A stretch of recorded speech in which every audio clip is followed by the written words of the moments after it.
ಇದು ನಾರ್ಮಲ್ ಬಾದಾಮಿ ಹಾಲು ಥರ ಅಲ್ಲ. ಇದರಿಂದ ಎಷ್ಟು ಉಪಯೋಗಕಾರಿ ಅಂದರೆ ಎದೆ ನೋವಿಗೆ, ಬಾಯಿ ಹುಣ್ಣು, ಹೊಟ್ಟೆ ಉರಿ ಮತ್ತು ಹೀಟ್ ಇನ್ನಿತರ ಸಮಸ್ಯೆಗಳಿಗೆ ಈ ಬಾದಾಮಿ ಹಾಲು ರಾಮಬಾಣ. ಇವತ್ತು ನಾವು ಹೆಲ್ದಿಯಾಗಿರೋ ಬಾದಾಮ್ ಡ್ರಿಂಕ್ನ ಹೇಗೆ ಮಾಡೋದು ಅಂತ ತೋರಿಸ್ತೀನಿ. 2 ಕಪ್ಪು ಹಸಿ ಕಾಯಿ ತುರಿ, 10 ರಿಂದ 12 ಗೋಡಂಬಿ, 10 ರಿಂದ 12 ಬಾದಾಮಿ, ಸ್ವಲ್ಪ ಒಣದ್ರಾಕ್ಷಿ, 4 ರಿಂದ 5 ಏಲಕ್ಕಿ, ಅರ್ಧ ಲೀಟ್ರು ಹಾಲು, 4 ರಿಂದ 5 ಟೇಬಲ್ ಸ್ಪೂನ್ ಗಸಗಸೆ, 5 ರಿಂದ 6 ಟೇಬಲ್ ಸ್ಪೂನ್ ಸಕ್ಕರೆ ಹಾಕೊಂಡು ಒಂದು ಪ್ಯಾನ್ಗೆ ಗಸಗಸೆ ಹಾಕೊಂಡು ಸ್ವಲ್ಪ ಕೆಂಪಗೆ ಆಗೋವರೆಗೂ ಹುರಿದಿಟ್ಕೊಳ್ಳಿ. ಈಗ ನಾನು ಒಂದು ಮಿಕ್ಸಿ ಜಾರಿಗೆ 4 ರಿಂದ 5 ಬಿಡಿಸಿರುವ ಏಲಕ್ಕಿ ಹಾಕೊಳ್ತಿದ್ದೀನಿ. ಹುರಿದಿಟ್ಕೊಂಡಿರೋ ಗಸಗಸೆ ಸೇರಿಸ್ಕೊಳ್ತಿದ್ದೀನಿ. 10 ರಿಂದ 12 ಗೋಡಂಬಿ ಹಾಕೊಳ್ತಾ ಇದ್ದೀನಿ.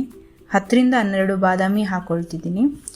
1 ಕಪ್ಪು ಆಗುವಷ್ಟು ಹಸಿ ಕಾಯಿ ತುರಿ ಅಥವಾ ಒಣ ಕೊಬ್ಬರಿ ಸೇರಿಸ್ಕೋಬಹುದು. ಸ್ವಲ್ಪ ನೀರು ಹಾಕಿ ನುಣ್ಣಗೆ ರುಬ್ಬಿಕೊಳ್ಳಿ. ಈಗ ಒಂದು ಪಾತ್ರೆಗೆ ನಂದಿನಿ ಹಾಲನ್ನ ಕಾಯಿಸ್ಕೊಳ್ತಿದ್ದೀನಿ.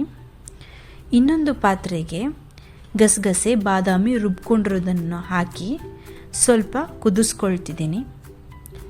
ಅದಾದ ಮೇಲೆ 8 ರಿಂದ 10 ಒಣದ್ರಾಕ್ಷಿ ಹಾಕೊಳ್ತಿದ್ದೀನಿ.